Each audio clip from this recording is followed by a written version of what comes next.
¿qué tal? Buenas noches. Comienza un nuevo programa de Cuestiones y Contrapunto. Es una semana donde la interna del Frente de Todos está expuesta. Y la verdad que a esta altura ya cansa un poco. Cansa un poco porque lamentablemente parece la historia repetida del 2015 con algunos protagonistas distintos y una situación también distinta. A ver, es cierto que Cristina Fernández de Kirchner fue ninguneada en algún momento. Y también es cierto que no le contesta el teléfono a Alberto Fernández. Ahora, así como en el 2018 fueron las bases las que pidieron únanse, y me acuerdo que el primero que dijo ahí 2019 fue el gobernador de San Luis, Alberto Rodríguez Sá. Hoy alguien tiene que también decir dentro del Frente de Todos, hay 2023. Porque parecería ser, así como están dadas las cosas, que están jugando todos para que vuelva lo que estuvieron entre el 2015 y 2019. Y ya sabemos qué es lo que pasa, sea Macri, Rodríguez Larreta, el que sea, porque ellos tienen bien en claro qué es lo que quieren y a quiénes van a beneficiar. Entonces, a mí me parece que tanto el presidente como la vicepresidenta, estamos hablando de dos personas, tienen que sentarse, decirse todo lo que se tienen que decir y trabajar por el bien común. Y por aquellos que apostaron hace 2 años al Frente de Todos. Porque si no hacen eso, va a ser el frente de algunos. De algunos muchos o de algunos pocos, pero de algunos, no de todos. Ahora esta semana también se vio bien en clarito a qué juega el campo. Ustedes cuando van, si es que fueron alguna vez a la sociedad rural aquí en Palermo, ven una frase espectacular, ¿no? Que dice, cultivar el suelo es servir a la patria. Y la verdad que es una frase muy linda. Pero cuando el presidente de la sociedad rural, ¿no? Nicolás Pino, dice esta semana, el gobierno tiene que entender que el campo es un aliado del país. ¿Qué es lo que nos está diciendo? Ellos no viven en Argentina, viven en Campolandia. Entonces Campolandia decide ser aliado del país, en este caso de Argentina, o no serlo. Y por eso vemos que salen las rutas, salen sí con banderas argentinas. Entonces yo les pediría que salgan la ruta con la bandera de Campolandia. Porque son argentinos cuando les conviene. Y cuando agitar banderitas queda muy bien. Pero ¿sabe lo que pasa? El campo es de todos, pero las ganancias son nuestras. Y las pérdidas son de ustedes. Entonces así no es la cuestión. Por otro lado, para que quede bien en claro, el gobierno no le saca nada a los productores.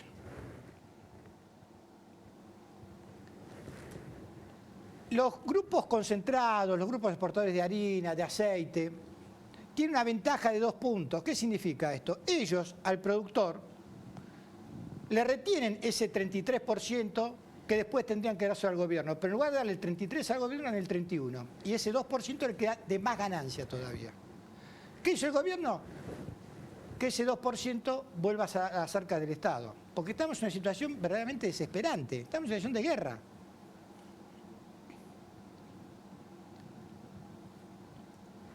Y por ese 2% que son entre 400 y 500 millones de dólares, de esas 7 empresas exportadoras, no de los productores, salimos a la ruta. Porque en realidad salimos a las rutas no por ese 2%, sino que salimos a la ruta porque no queremos que esté este gobierno. Queremos cambiar la regla de juego. Entonces, la guerra en Ucrania tiene ganadores y perdedores, económicamente hablando, en nuestro país. Nuestro país se beneficia porque exporta granos, exporta alimentos, y ese beneficio va a los bolsillos de esos 3.000 productores y nos perjudicamos porque tenemos que importar energía. Y esa energía la pagamos los 45 millones de argentinos. Y no solo eso, sino que aquí también la harina la pagamos a precio internacional. Y el pan hoy está a 300 y si el gobierno no hace algo va a estar a 400 o va a estar al precio que digan ellos. ¿Sabe por qué? Porque esto es un negocio. Entonces a mí esto de servir a la patria, de que el campo somos todos, es todo mentira. Lo único que me interesa es el negocio, y el negocio personal. Si no, la vendo afuera. Si gano 100, quiero tener 1000. Y eso está bien, es lógico, pero lo que es ilógico es pretender ganar eso en un país donde hay un 40% de pobres, donde más de la mitad de los jóvenes viven en la pobreza, porque Campolandia no tiene sus tierras en cualquier lado, Campolandia la tiene en la Argentina. Por lo tanto, esta entelequia que está haciendo el campo, me parece que esta guerra que está llevando el campo también es muy visible. Y el gobierno tiene que tenerlo en claro. Porque en estos momentos o está con esos 3.000 productores o está con su base electoral. Y con los que no lo votaron pero tienen que pagar el pan a 300 pesos. Me parece que este es el momento que el gobierno tiene que actuar. Pero actuar en serio. No como hizo con Vicentín, que nos dejó a todos con la banderita levantada. Porque si no hace eso, se lo van a llevar puesto. Y no solo eso, acá no se va a salvar nadie, ¿eh? No se piensen que por ser medidos o cautelosos, si hay un gobierno de otro tinte político, la vamos a pasar bien. Ya vimos lo que pasó del 2015 al 2019. Tienen que dejar de jugar al solitario. Todos los dirigentes tienen que dejar de jugar al solitario. Repito, señor presidente, señor vicepresidente, siéntense. Hablen lo que tengan que hablar, pero háblenlo.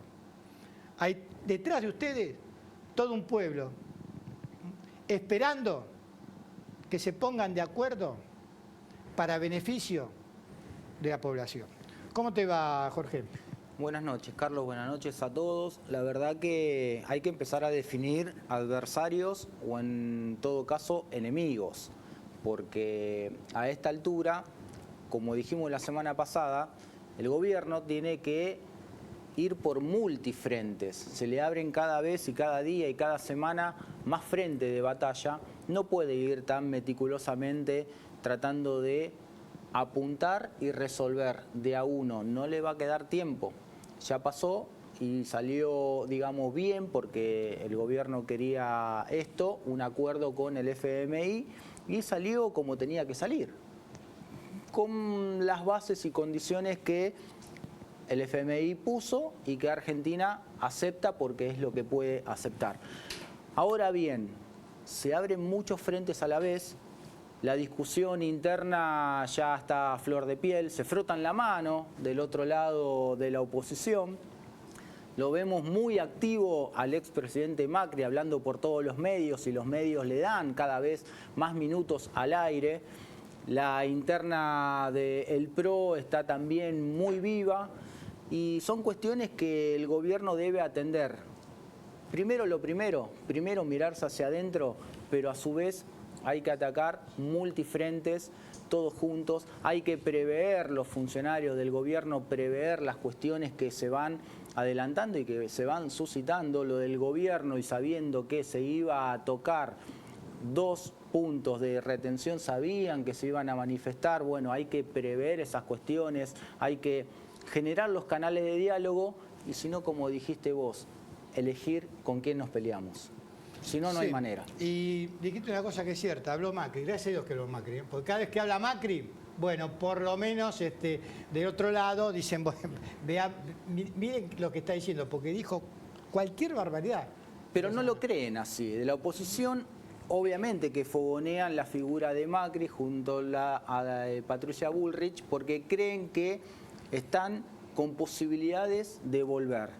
Y lo creen verdaderamente. Sí, obvio, pero los votos que tuvieron en el 2019 son los votos de ellos. A mí lo que me interesa son los votos de la gente que dejó, valga la redundancia, de votar al Frente de Todos en el 2021. ¿Vos creés que hay que puede recuperar migrar? esos votos. ¿Vos creés que puede migrar ahí? No, yo creo que Macri espanta a esa gente que votó al Frente de Todos en el 2019 y no la votó en el 2021. Creo que la figura de Macri los espanta, pero los espanta terriblemente. Entonces me parece que cada vez que habla Macri, en realidad juega para el Frente de Todos. Sí, llama la atención también la actividad que está teniendo política los radicales. Están eso es otra cosa. Volviendo a escena. Esto es auspicioso, un partido centenario que empiece a tratar de ser escuchado y poner sobre tablas por lo menos su decisión. Hacia adentro sabemos que el PRO no le gusta, el ninguneo es lo de ellos, pero bueno, esa es una batalla que el radicalismo va a tener que dar. Sí, le pone un condimento más también a la política. Porque también nosotros hablamos de la interna del Frente de Todos y no de la interna de Cambiemos. Pero ¿qué pasa? Que el que gobierna es el Frente de Todos. Entonces la verdad que la interna que más nos debe importar, porque es la que gobierna, es la del Frente de Todos. Flavia, buenas noches. ¿Cómo andás? Buenas noches. La verdad que muy contenta porque, bueno, como habrán visto la semana pasada, finalmente la Eva de Jesús ha sido absuelta. ¿Se acuerdan que habíamos hablado de que ella había sido víctima de un intento de violación grupal, pero además correctiva por su condición de lesbiana? Ella en su momento ya había sido atacada en más de una oportunidad en la calle, entonces se vio obligada a llevar algún tipo de herramienta con la cual defenderse eventualmente y bueno, terminó con el resultado de muerte de uno de sus atacantes. Y lo bueno es que si bien ella pasó 8 meses presa desde el momento del hecho hasta que las asociaciones y los distintos activismos que hay dentro del feminismo... A ver, Flavia, o sea, ella se defiende de una violación, mata al violador y va presa 8 meses... porque estuvo mal defendida seguramente, porque de entrada... Bueno, yo entiendo que frente al resultado muerte tiene que haber una investigación. Lo que se puso en discusión es que esa investigación suceda siendo ella detenida, digamos, en prisión preventiva, pero no que se investigue el hecho. O sea, claramente hubo un homicidio y hay que investigar a ver qué es lo que pasó. El tema es que justamente no había ningún motivo por el cual ella tendría que haber pasado por la prisión preventiva, porque ella no en ningún momento obstaculizó el proceso de investigación ni tampoco había un intento de fuga, digamos. Y recordemos que ella fue atacada sexualmente por ser lesbiana, precisamente. Sí, bueno, sí, por ser mujer y por eso yo hablaba la vez pasada de que había sido un intento de violación correctiva, porque mientras trataban estas personas de abusar de ella, le decían frases hirientes en cuanto a su condición de lesbiana. Pero bueno, finalmente parece que la justicia escuchó y decidió absolverla. Todavía no tenemos los fundamentos, ya los conoceremos para la semana que viene y si no para la otra. Igual vamos a tratar de entrevistar a alguna de las abogadas que ha acompañado ahí en este proceso, quien, bueno, se llama, le decimos la I en honor al arquero colombiano, Higuita, quien en su momento, cuando ella estaba presa en estos 8 meses que yo les contaba, en su momento el arquero colombiano en sus redes sociales se expidió sobre el tema pidiendo también por la libertad de ella. Ahora, en esta absolución, un dato que para mí es bastante importante, es que termina siendo una mujer policía, una de sus testimoniales, que bueno, justamente testificó que ella la encontró ahí en el momento del hecho, completamente choqueada, completamente golpeada, y de hecho cuando la llevaron a la comisaría, esta mujer policía que la asistió todo el tiempo iba a la celda de ella temiendo de que convulsionara por los golpes. Ajá. Este testimonio fue clave porque cuando ella la meten presa en estos 8 meses, a ella no, digamos, si bien se investigaba el resultado muerte, en ningún momento apareció como relevante para la justicia este intento de abuso sexual que ella había manifestado. Entonces se investigaba solamente la muerte, el homicidio, pero no las razones o el móvil por los cuales esa muerte terminó resultando. Perfecto. Bueno, esperamos entonces en los próximos programas que venga alguna de las abogadas que asistieron. Sí, estamos en tratativas. Perfecto, perfecto. Bueno, nos vamos a un corte y al regreso estamos con nuestro primer invitado de hoy, con el candidato a presidente del Partido Justicialista de 3 de febrero, Juan Devandi.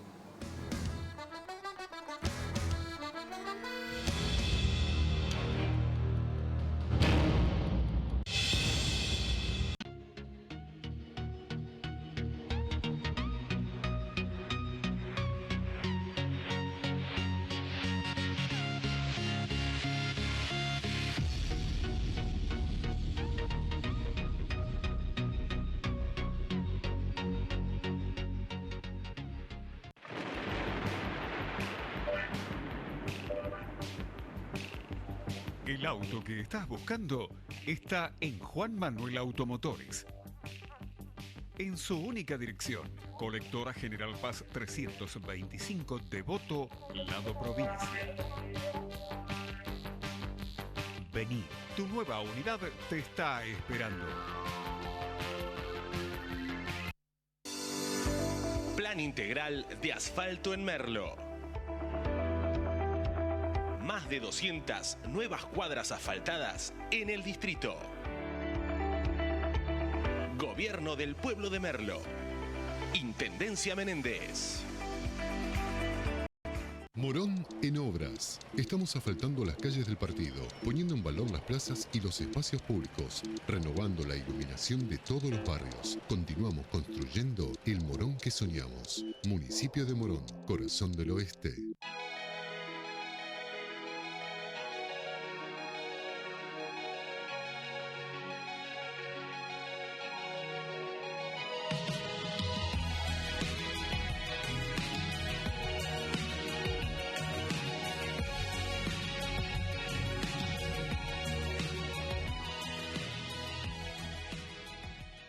Te presentamos Doctoros de PIM, un servicio de nuestra obra social, por el cual podés comunicarte con un médico a través de videollamadas las 24 horas del día, los 7 días a la semana. Baja la aplicación y sumate a la telemedicina a través de tu consulta médica online, sin salir de tu casa. OSDEPIM, te estamos cuidando.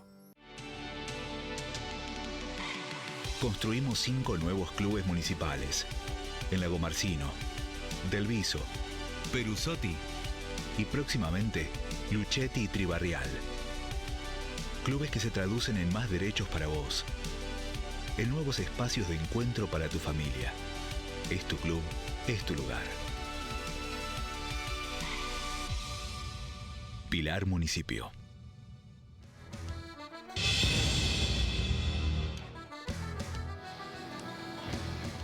Y continuamos aquí en Cuestiones y Contrapunto y estamos con nuestro primer invitado de hoy, con el candidato a presidente del Partido Justicialista de 3 de febrero, Juan Devandi. Juan, gracias por haber venido. A ustedes por invitarme, Carlos. Bueno, tramo final, porque se vota el domingo. ¿Qué expectativa tenés?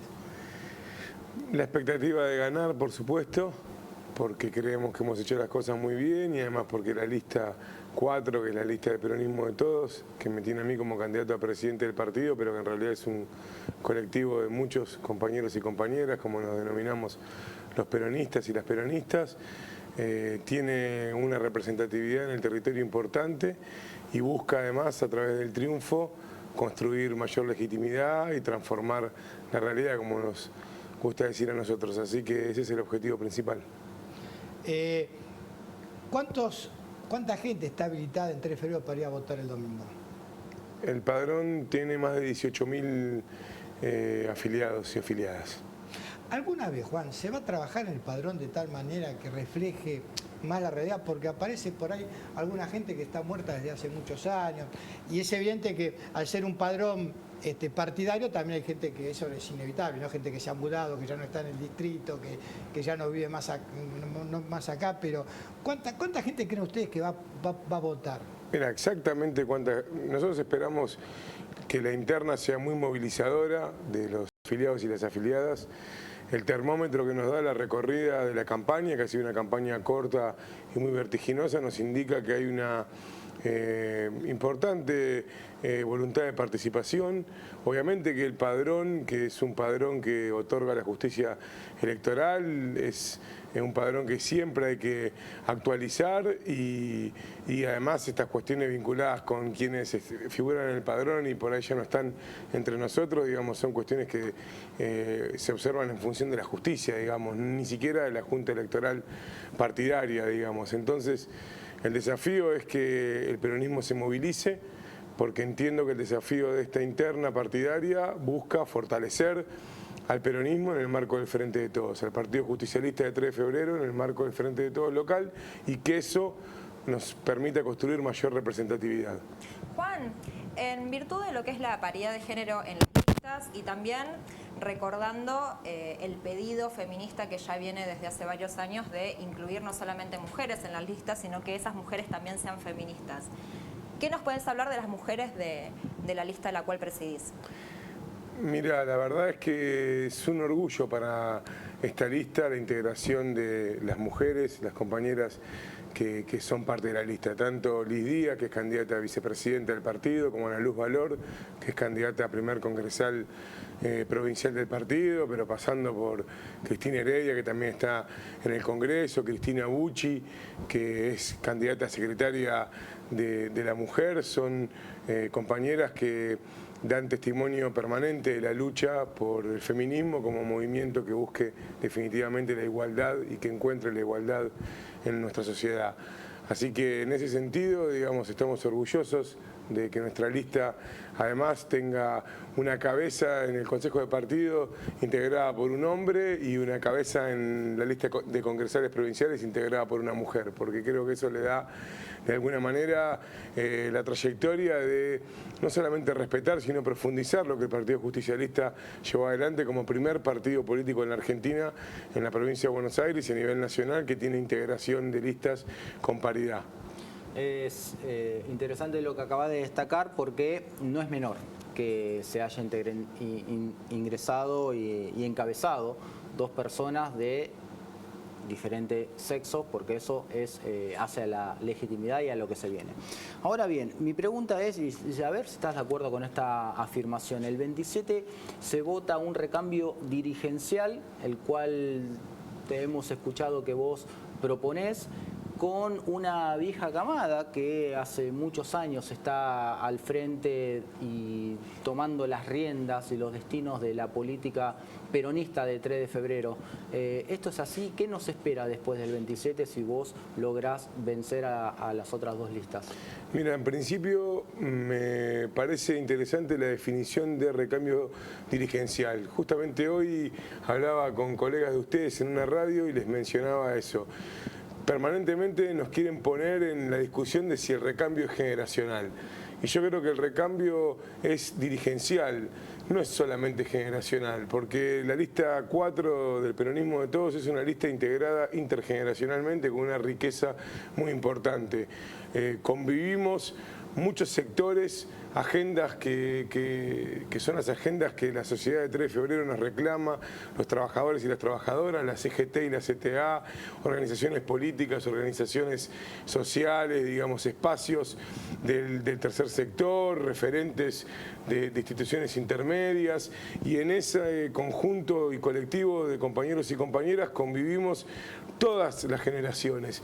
Lo que sí valoramos en términos de la lista 4 es el recambio dirigencial importante que tiene en algunas digamos de sus integraciones, y que eso tiene que permitir que el peronismo se enriquezca con una nueva mirada, pero que reconozca también en la historia la importancia que ha tenido el peronismo en 3 de febrero y lo que puede potenciarse para adelante. A nosotros no nos gusta entrar en la discusión en la que nos quieren poner de qué pasó hasta ahora, sino sobre todo entendemos también que a los afiliados les preocupa y les interesa trabajar lo que viene para adelante a partir del 28 de marzo. Y creo que ahí está la cuestión puesta en términos de lo que podamos conquistar también para el 2023, que es la gran pelea por la que el Frente de Todos en 3 de febrero trabaja todos los días. Son etapas, ¿no? Pero desde tus comienzos en la política siempre fuiste muy activo en cuanto a elecciones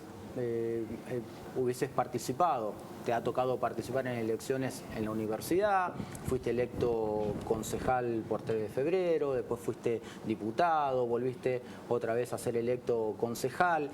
En el 2019 ganaste a otras 4 listas en una interna que hace mucho tiempo no se veía.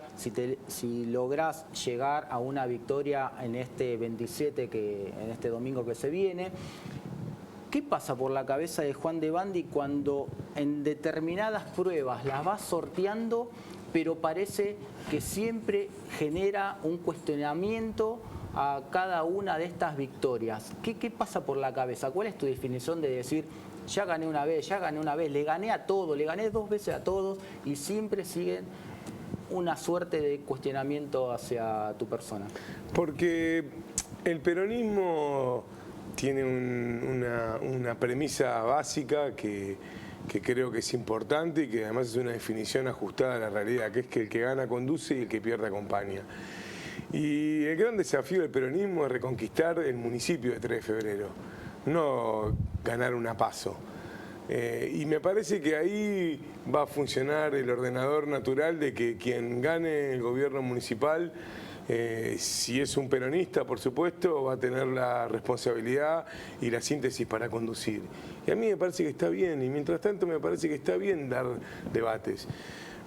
Yo pertenezco a una generación política que tiene la certeza de que cada palabra que uno dice tiene un peso específico y que lo que se dice con las palabras se tiene que bancar, digamos, en la definición que uno da.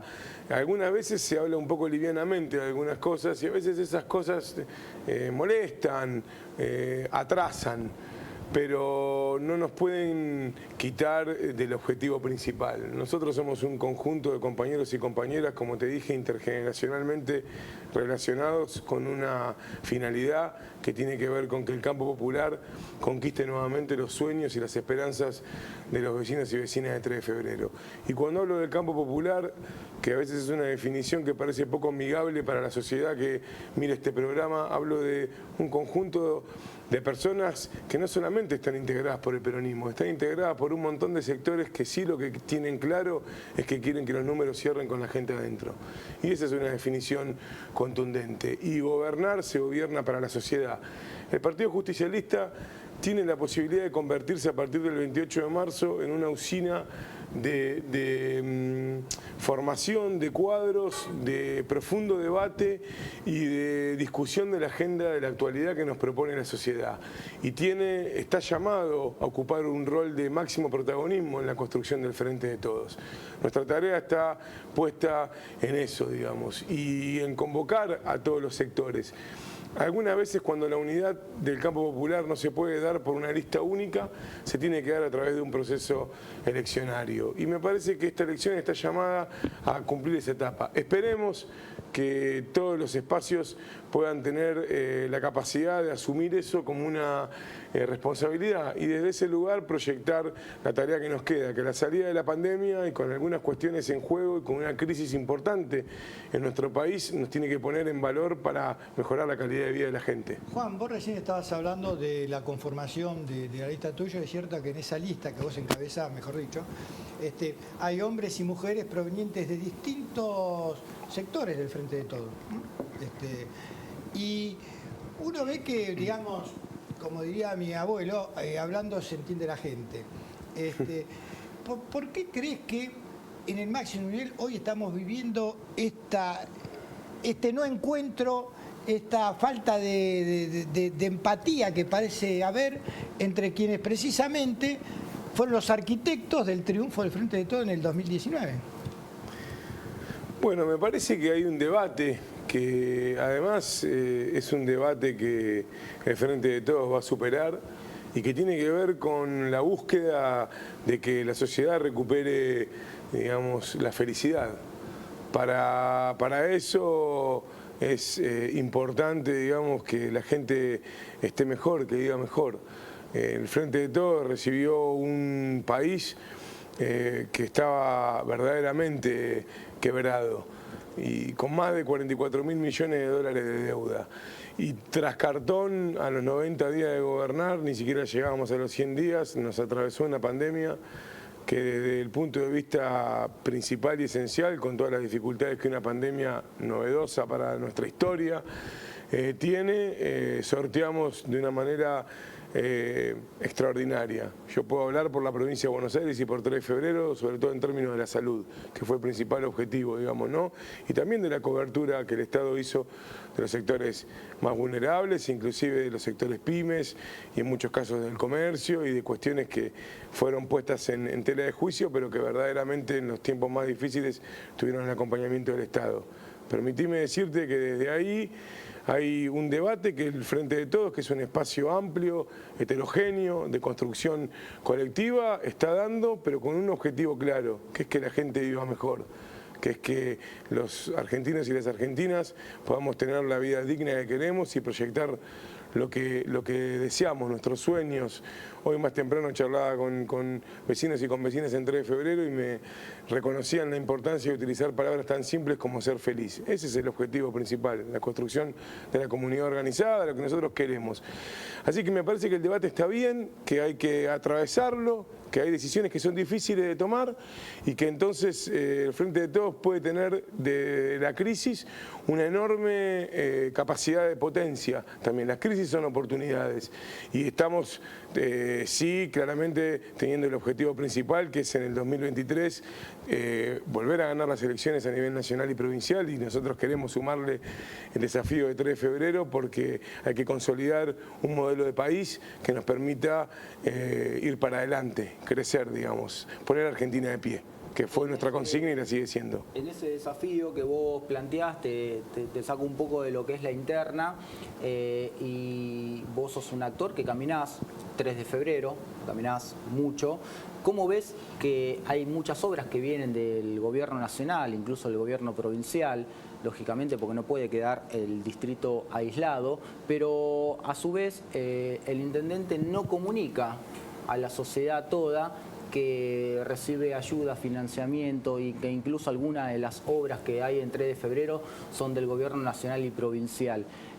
¿Qué pensás sobre eso y qué forma tiene de contrarrestar el Frente de Todos a nivel comunicacional las obras que se destinan al distrito? El desafío siempre es trabajar, trabajar y trabajar, y en algún punto podríamos sumarle comunicar, comunicar y comunicar. Es nuestra responsabilidad. Vamos a ser mejores dirigentes si representamos mejor lo que nuestro gobierno construye, las decisiones del Estado Nacional y del Estado Provincial que impactan en 3 de febrero como en los otros municipios de la provincia de Buenos Aires, con una mirada clara que este gobierno expresó desde el principio, que es que no hay diferencias como las hubo en el gobierno de Macri y de Vidal, que no hay intendente de primera, intendente de segunda y sobre todo no hay vecinos de primera y de segunda de acuerdo a qué gobierno tienen. Entonces, en 3 de febrero, con parámetros objetivos y con un criterio de redistribución de los ingresos del Estado Nacional y Provincial vinculados con las necesidades de un distrito como 3 de febrero, con urbano, AMBA, primer cordón, con más de 400.000 habitantes, nos va a indicar el censo que se desarrollará próximamente. Ha habido una necesidad de invertir en obras, porque además las obras no solamente generan mejor calidad de vida para los vecinos donde están destinadas, sino que además generan trabajo y reactivan la economía. Esa fue una decisión estratégica del gobierno del presidente Alberto Fernández, de la vicepresidenta Cristina Fernández de Kirchner, y me parece que en 3 de febrero impactó positivamente. Nuestra tarea, nuestra responsabilidad tiene que ver con que además de disputar elecciones internas, nos ocupemos, como decimos siempre nosotros, de la externa, que es la relación con la sociedad, y de construir mayores niveles de representación y de contarle a los vecinos y a las vecinas la importancia de más de 1.000 millones de pesos de inversión directa en los primeros 2 años de gobierno, mucho más de 1.000 millones de pesos, para que la enorme cantidad de obras que hay en 3 de febrero se puedan llevar adelante. Entre otras tantas cosas que el Estado Nacional y Provincial aplican en 3 de febrero desde diciembre del 2019. Juan, gracias por haber venido, pero yo sé que son los últimos días, que como dicen habitualmente los que están en campaña, estos días tienen la cabeza quemada, se la pasan de la mañana a la noche, pero mañana es una fecha muy particular. Mañana es 24 de marzo. ¿Vas a ir a la marcha?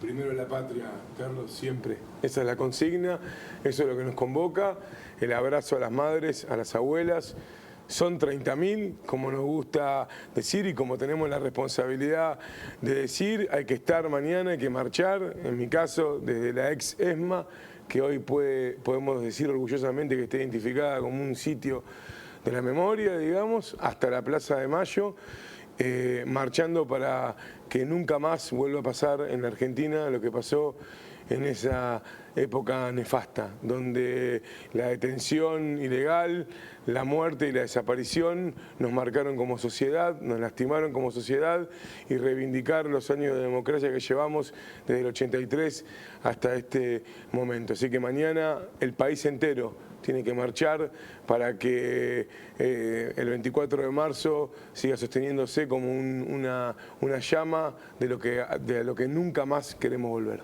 Gracias por haber venido, Juan. A ustedes. Nos vamos a un corte y continuamos con más cuestiones y contrapuntos.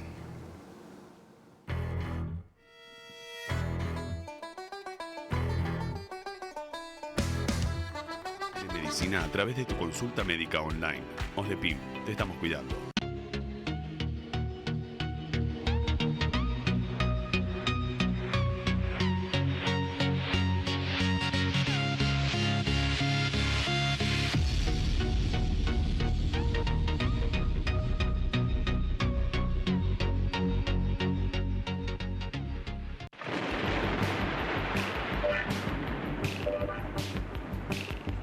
El auto que estás buscando está en Juan Manuel Automotores. En su única dirección, Colectora General Paz 325, Devoto, lado provincia. Vení, tu nueva unidad te está esperando. Plan integral de asfalto en Merlo. Más de 200 nuevas cuadras asfaltadas en el distrito. Gobierno del Pueblo de Merlo. Intendencia Menéndez. Morón en obras. Estamos asfaltando las calles del partido, poniendo en valor las plazas y los espacios públicos, renovando la iluminación de todos los barrios. Continuamos construyendo el Morón que soñamos. Municipio de Morón, corazón del oeste.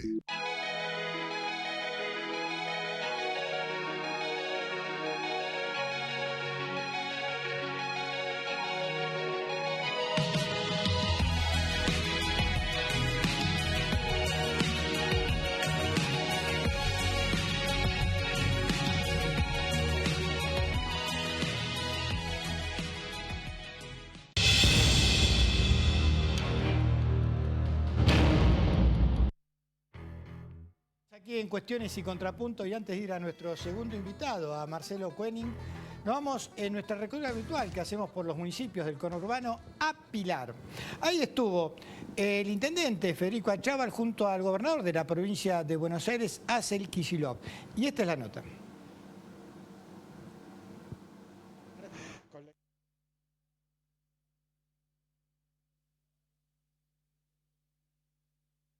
Un poco cuáles son las políticas. Yo creo que la gente más de lo que son las políticas públicas son los mismos empresarios. Lo que nosotros creemos es que esta articulación que venimos haciendo con Guillermo Meredith a nivel nacional, con Augusto Costa a nivel provincial, lo que nos plantea es la posibilidad de brindarle herramientas a las pymes, a las micropymes, a las industrias y empresas de Pilar, de herramientas de financiamiento productivas que lo que van a hacer es potenciar el entramado productivo de Pilar. Por primera vez en mucho tiempo en la provincia de Buenos Aires hay diferentes herramientas para acompañar a los sectores productivos. Y para que se conozcan tenemos que estar permanentemente trabajando con los municipios, con el sector privado, en este tipo de encuentro de articulación, donde también es importante que las herramientas de Nación lleguen a los municipios. Y hoy esta respuesta que hemos encontrado en Pilar habla de una perspectiva que tenemos para este año de consolidar el crecimiento y de que el Estado esté presente con todas las herramientas. Trajimos también un anuncio importante del Fondo de Garantía de la provincia junto con el Fondo de Garantía de Nación, que nos permite que para las pymes, las pequeñas empresas que a veces tienen dificultad para acceder al crédito, tengan al Estado atrás, tengan al Estado de respaldo y puedan entonces expandir sus negocios y generar trabajo. Una pyme que toma un financiamiento, una pyme que invierte en la Argentina, es una pyme que compra una máquina, amplía un galpón, que toma más trabajadores y trabajadoras, que es lo que necesitamos para que el país definitivamente se ponga de pie. Bueno, estábamos viendo ahí lo que pasaba en Pilar, en esa ronda de negocios. Hay que recordar que Pilar tiene ese municipio, ¿no es cierto?, el polo industrial más importante que hay en la Argentina. Y ahora sí, nos vamos a nuestro segundo invitado de hoy, a Marcelo Koenig. Gracias por estar acá, Marcelo. ¿Qué tal?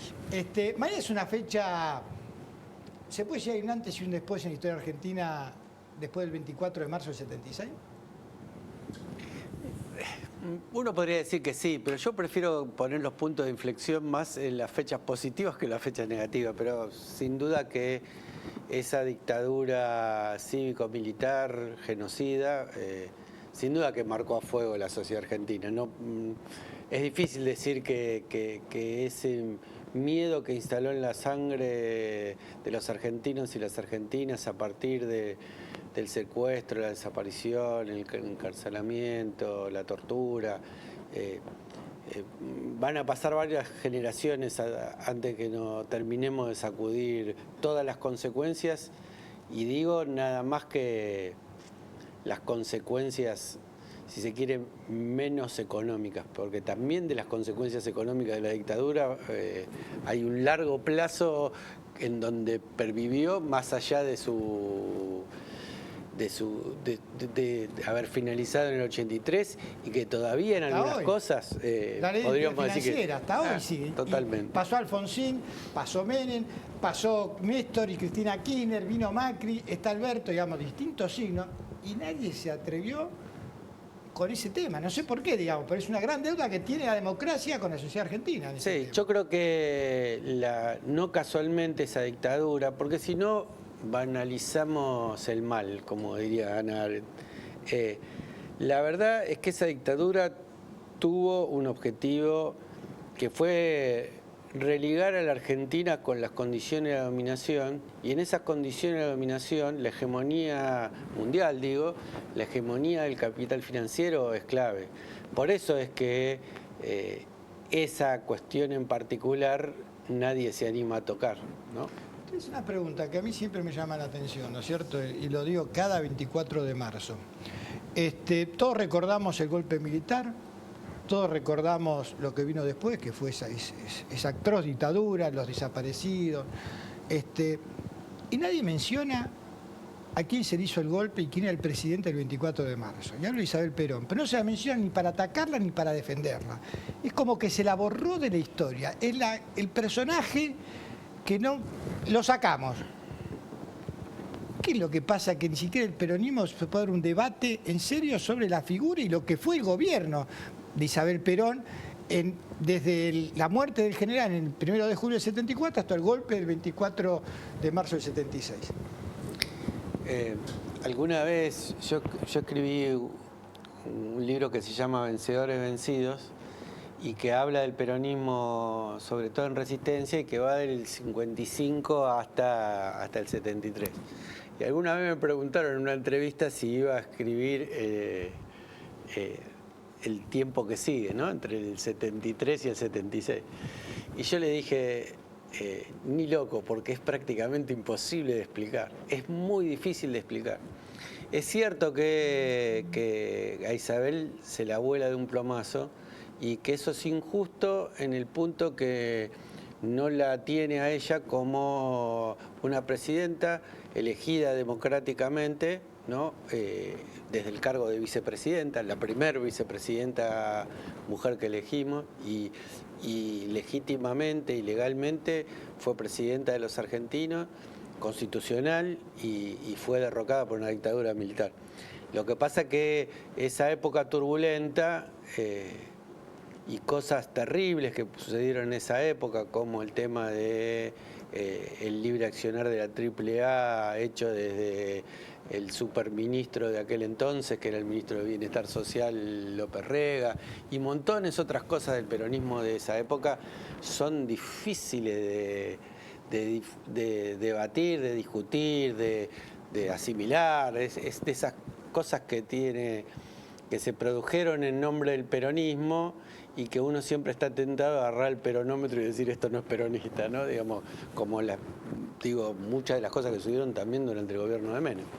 Marcelo, parece siempre todos los 24 de marzo, decimos nunca más, tenemos muy claras las consignas. Ahora, pareciera ser en esto que decía en la pregunta de Carlos, ¿no? Pareciera ser que hubo un golpe militar y no sabemos a quién se lo hicieron, ¿no? ¿Crees que puede ser que tenga algo que ver con que Isabel haya sido mujer? ¿O puede ser eso y algo más complejo? Yo no creo particularmente que Isabel no haya pasado en la historia tiene que ver con su condición de mujer. Porque de hecho el peronismo tiene dentro de su panteón y en un lugar que no es menor a Evita y seguramente también la va a tener a Cristina. Así que no creo que pasa por ahí el asunto. Pero...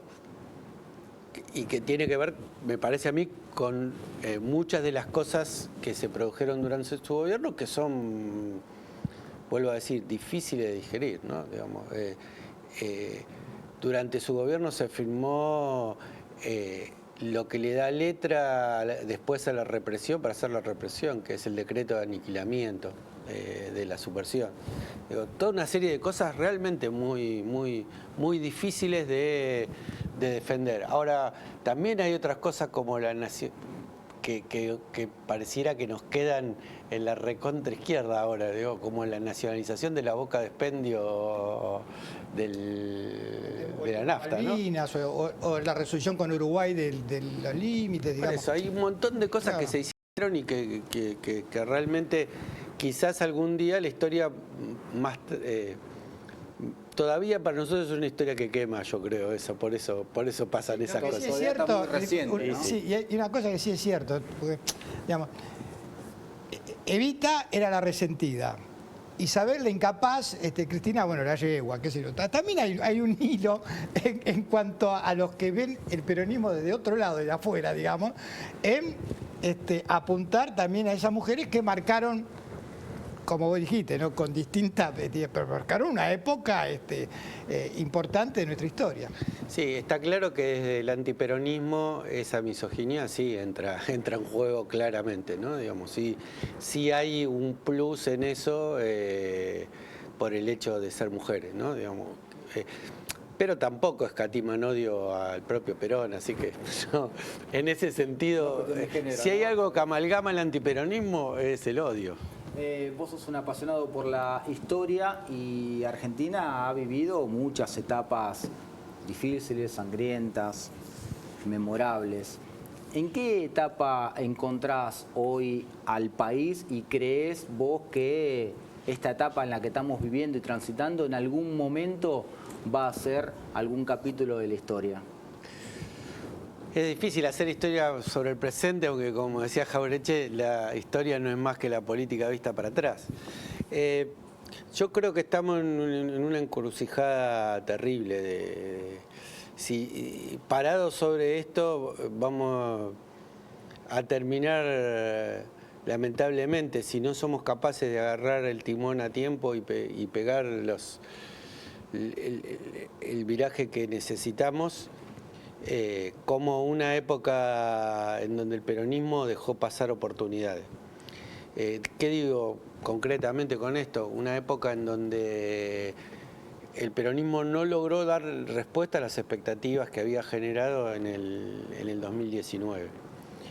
Y esto lo digo porque para mí un gobierno peronista con el 50% de la población por debajo de la línea de pobreza, que no es un número estadístico, sino que son hombres y mujeres concretas y tienen que ser el desvelo de cualquier gobierno peronista, sobre todo los más humildes, me parece que está incumpliendo con el pacto electoral, está incumpliendo con con su sentido, ¿no? Si el peronismo no es, como dice el gran artista plástico Daniel Santoro, la democratización del goce, es decir, la concreción de la felicidad en el hoy y ahora, y es nada más que una promesa que alguna vez, cuando esos índices que empiezan a dar bien, va a ser mejor la vida de la gente y mientras tanto la gente sufre, me parece que está flaco de peronismo ese peronismo. Sí. Claro, porque digamos, la patria grande es un anhelo común a todos, pero es muy difícil llegar a una patria grande sin un pueblo feliz, digamos. Sin duda, sin duda. Es que el peronismo no se concibe sin el pueblo feliz, ¿no? No puede haber un... el peronismo no es crecimiento de la macroeconomía. Si los números no se sienten en la víscera más sensible, como decía el general, que es el bolsillo, si los hombres y mujeres tienen la vergüenza de tener que ir a darle de comer a sus hijos en los comedores, y eso realmente es algo que sigue sucediendo en la Argentina de hoy, si gobernar no es crear trabajo, y entonces uno dice, bueno, ¿qué estamos haciendo? Vale la pena preguntarse eso constantemente, porque en el peronismo siempre hay una disputa del sentido, ¿no? Vos hablaste recién de oportunidades desaprovechadas, ¿y dónde crees vos, naturalmente, que Argentina tuvo oportunidades y las supo aprovechar?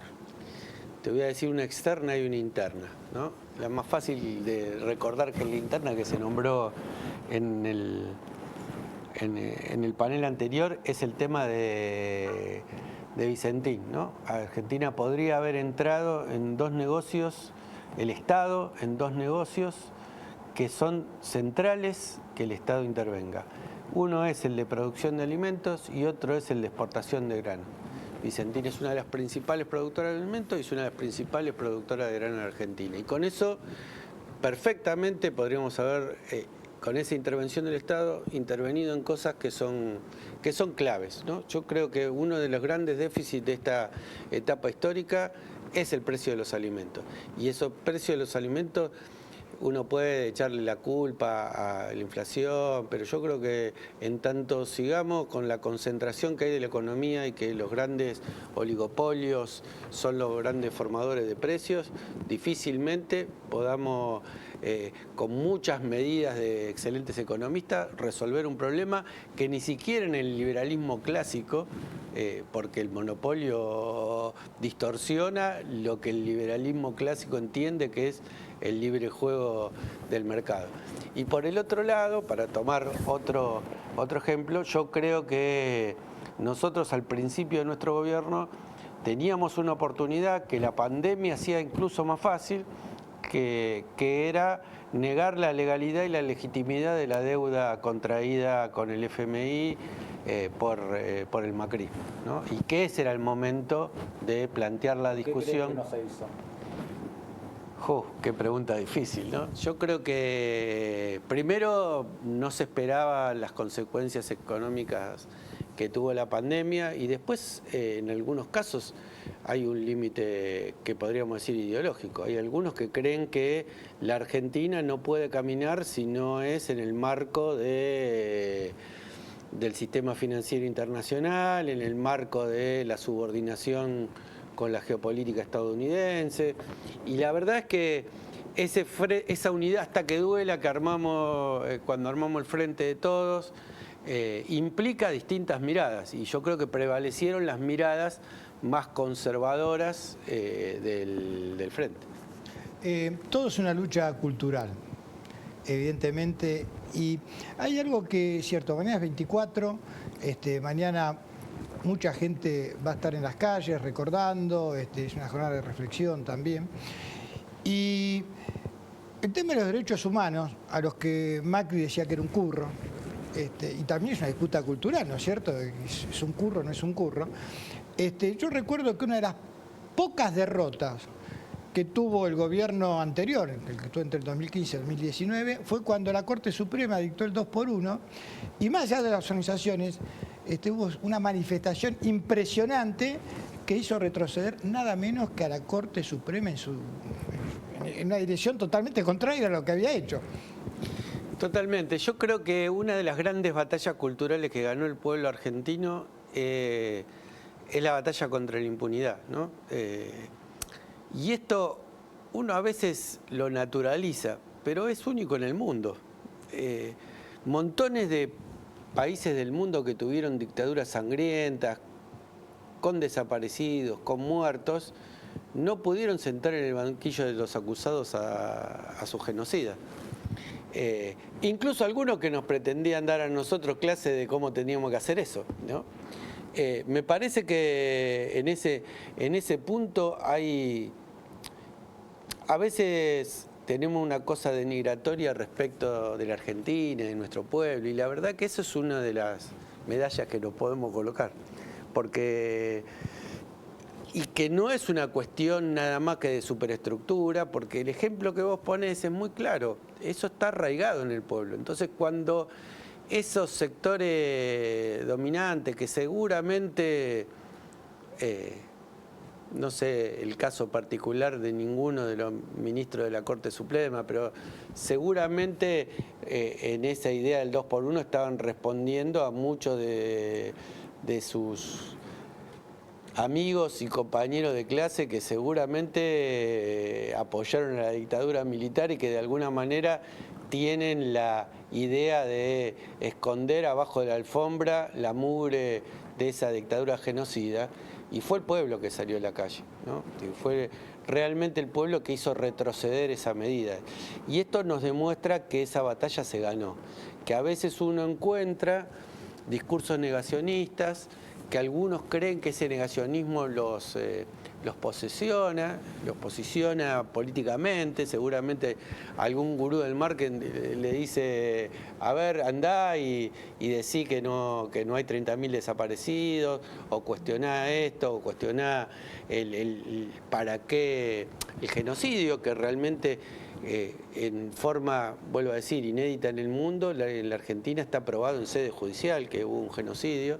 Así que yo cuando estaba de diputado nacional presenté un proyecto para penalizar los discursos negacionistas y para hacer formación en los 3 poderes del Estado en derechos humanos. Porque así como tenemos una ley Micaela que nos plantea una cosa necesaria, que es que tengamos una formación en perspectiva de género, así como está la ley Yolanda, que tiene que ver con lo medioambiental, esta política de Estado defendida por el pueblo, que es el que verdaderamente sostiene las políticas de Estado de los derechos humanos, también tendría que hacerse carne no solamente en los funcionarios del Poder Judicial y del Poder Ejecutivo, sino también en los funcionarios del Poder Judicial. Marcelo, gracias por haber venido, ya nos pasamos de tiempo, pero creo que esto lo merecía.